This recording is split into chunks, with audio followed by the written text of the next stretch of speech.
O presidente Lula se pronunciou pela primeira vez sobre o plano descoberto pela Polícia Federal para matá-lo após vencer as eleições de 2022. O vice, Geraldo Alckmin, e o ministro Alexandre de Moraes do Supremo também seriam assassinados de acordo com a Polícia Federal.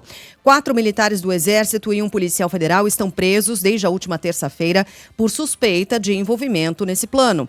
O presidente Lula falou sobre isso ontem à tarde em Brasília, num evento para divulgar o programa de otimização dos contratos de concessão de rodovias.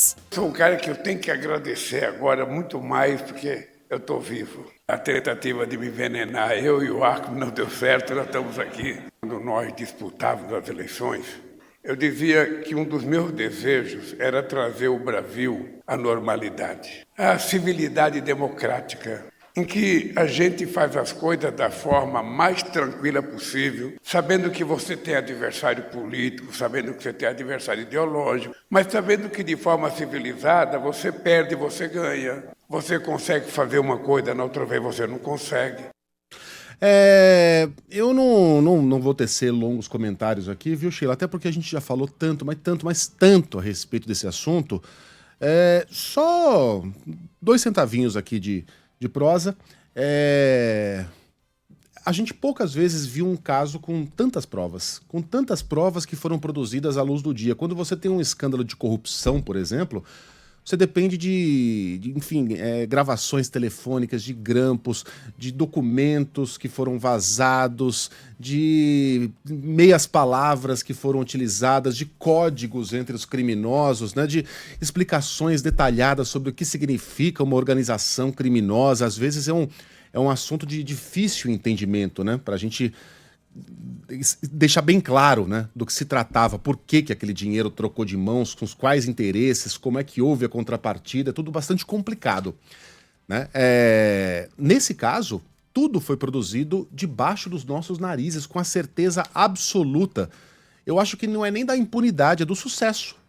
Porque se você tem um plano golpista bem sucedido, você não precisa se preocupar com impunidade ou não, isso nem vai ser investigado. Afinal de contas, se você virar a mesa, se você tiver ali uma intervenção militar, pronto. Né? Não tem possibilidade de você sendo bem sucedido, isso significa que ninguém vai te incomodar. Mas as instituições, não todas elas, mas aquelas que eram protagonistas, STF, TSE, com todas as críticas aqui a eventuais exageros, mas elas funcionaram e agiram no momento certo. E agora a gente está vendo aí o que está acontecendo, as instituições continuam funcionando no sentido de maneira republicana, processar essas pessoas, realizar um indiciamento, esperar uma denúncia ou não do Ministério Público e aí um julgamento de acordo com os princípios da lei. No caso do personagem principal, aliás, o inquérito muito longo, coloca ali Jair Bolsonaro como o protagonista, como o líder dessa organização criminosa. As provas são escandalosas e eu sei que tem gente que faz de tudo para não acreditar no que está acontecendo e negar até o fim que isso tenha ocorrido e dizer que não há tentativa de golpe sem tanques, mas tudo foi armado para que tanques houvesse.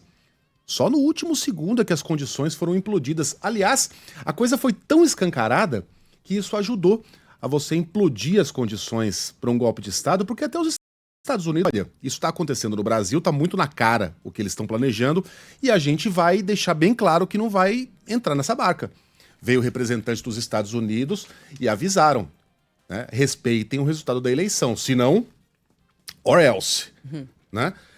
Fosse Donald Trump o presidente, isso teria acontecido? O quanto de sorte tivemos? Não sei, mas o fato é que tivemos.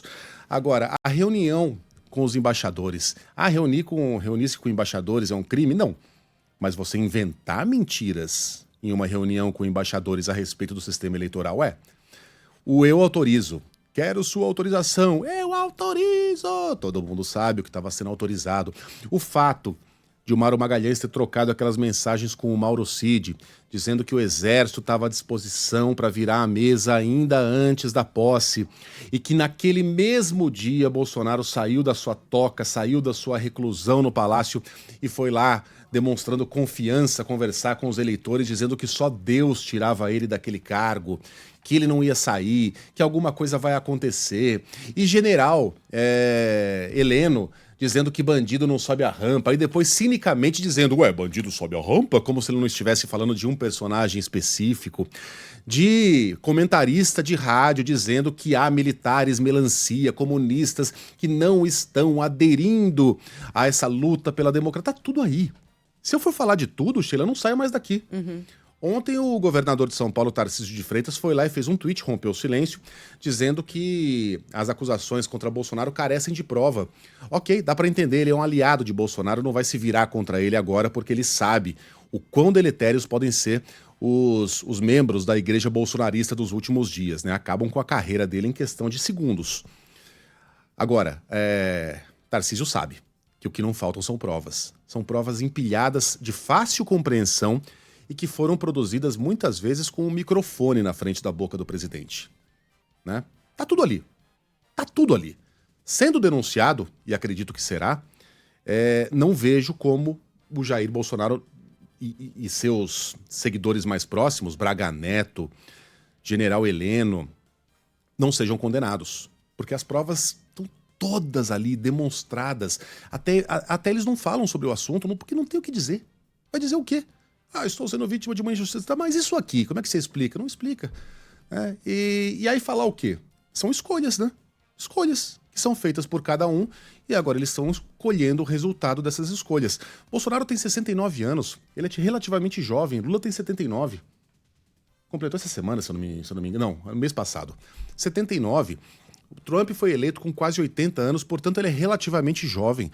Não tivesse tido uma atuação tão asquerosa durante a pandemia, discursos tão assassinos, antivacinação, não sou coveiro, vão chorar até quando, país de maricas, cloroquina pra ema, provavelmente teria sido reeleito. Não tendo sido reeleito, bastava não partir para essa aventura golpista, partir para a oposição e poderia ser ele, o Trump da vez em 2026.